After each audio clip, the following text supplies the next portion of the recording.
June the 9th, 2024.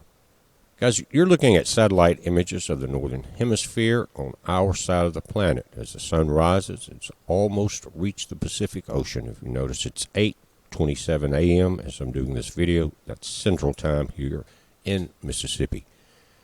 You're seeing storms form now up into Missouri, going to go over into Indiana and move probably into Kentucky and through this region. And if it keeps dipping, Tennessee, you're going to get more of this, but it's already starting to form there. There's no severe weather warnings, but there are flash flood warnings out for this area, so it's going to be a lot of rain. What we are watching on this water world, as you look at it, beautiful creation of our Father in heaven. It's put, I think, specifically here for the life forms that are here. You couldn't do it anywhere else in our known universe that that scientists know of. It's a perfect balance. Now, as it gets to wobbling and things go out of kilter, we see this heating. We noticed in the last few videos, there's just too many people coming in and commenting that the tilt of the Earth has increased, and that tilt has tilted. If you look at it from, say, the top of the planet, it's tilted more towards the sun than normal. That's why you're seeing the sun set further to the north. Just think about it. And so how far will that tilt go? I'm not saying there's going to be a pole reversal, a physical pole reversal or anything like that. Just what I'm saying is we are tilting. Now, what will that lead to? Well, it says the Earth will wobble to and fro like a drunkard.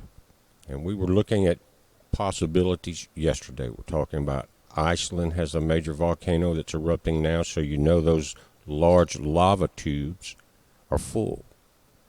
And then if you think about it, the more that the lava comes out, and you've got it coming out there, you've got it coming out in a volcano at the bottom of the mid-Atlantic ridge, you've got Hawaiian volcanoes that are active, you've got volcanoes especially along the equator that are active. But once that lava comes up and then it stops, that weight is still in that section of the planet.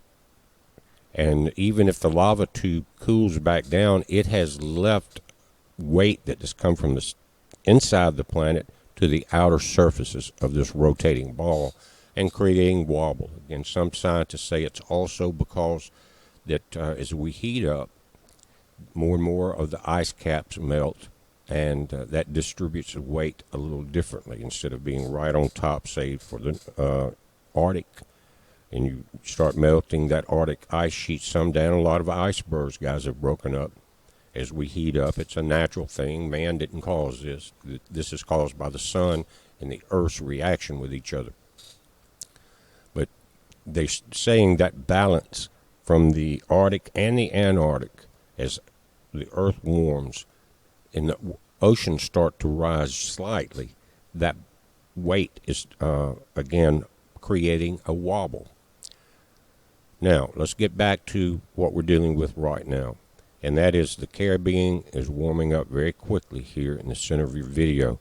We're going to look at 3 models, and let me change this to the infrared view a minute. Again, you've got storms forming here in Missouri, and here in the Caribbean, it looks like some of the higher cloud tops, these dark black ones. And we've got a pretty good train forming coming off the African coast. It does appear, again, it could be part of the tilting of the planet, something slightly off there, to be just a little further south than normal. A lot of times you'll see these feed more into the Windward Islands right there. See that? And everything seems to be a little further below it. But what we got to pay attention to, again, is this heating right here that's increasing. And it's actually, for the last few days, been like a boiling pot with the steam being pushed off into the Atlantic from the prevailing wind shears. Just a big steam engine setting there. But it's about to come through these gates. And let's take a look at those models. Now, the GFS, or the Global Forecast System, is showing this motion, all of this heat and everything moving into the Gulf of Mexico itself. Now, this is a long-range forecast, and it's going to change by the time we get to that point. But notice everything is now moving out of the Caribbean into the much warmer waters in the Gulf, warmer than it was last year. And then by the end, getting very close to the 25th of this month, it's showing a system off the coast here. But again, it's the global forecast system is known to be very accurate short term, but because it goes so far out, we know the weather changes quite a bit. My point is that everything is moving into the Caribbean. Now, the Canadian model and the Navy models are more short term, and let's take a look at what they're seeing. Now, the Canadian model, it also shows the same thing happening. This heated area of storms coming out of the Caribbean into the Gulf of Mexico. And there's a little bump right there that the Navy model is picking up too. See how it gets close to Florida, splits off and moves up the East Coast, and then the high pressure settles back down. And that's something we have to pay attention to again. Right here, it gets close to Florida, section breaks off, moves up the East Coast. High pressure sets back down very close, all the way into the Carolinas, and that's going to trap anything moving along this area into the Gulf and the Caribbean itself, because it does not like to push back against this. Once the storms get big, it doesn't really matter to them. But this breakaway is interesting because the Navy model has picked up on it also. And it's going to come right across Florida, form here, come across Florida, break out, and move up the East Coast.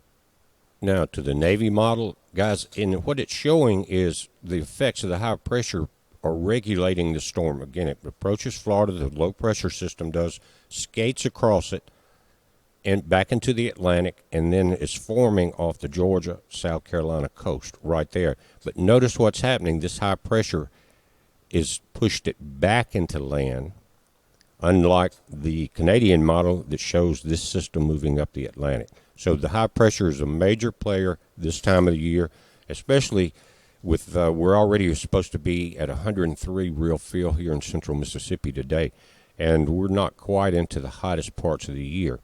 But as we do that, as we go forward in time, the Atlantic itself is going to start heating up. And if the El Nino change has occurred by that point, then we're going to see a lot of storms. But when they start getting into the Gulf of Mexico, they've got to go somewhere. And if the El Nino is still in effect, moving from left to right, it's going to push these storms more to the east, more towards Florida. But again, one model has it going up the East Coast. Navy model busts through Florida and be pushed back ashore here. Well, just wanted to touch base on this morning with what we're seeing going on. It's time to be really prepared for this. And if you look at the projected storms for this season, they are expecting it to be very active in the Atlantic. And we've got to be prepared for that too. Remember yesterday, one of your preparations needs to be plan an evacuation route. And if you got pets, plan ahead. If you had to go further north and get into a hotel or motel situation, then make sure they're pet friendly. You don't want to leave them back behind in a storm you're evacuating from. And that, guys, is part of preparation in itself. But, guys, we will be watching this. You know what we do on this channel during hurricane season. It's a heads up. Be safe.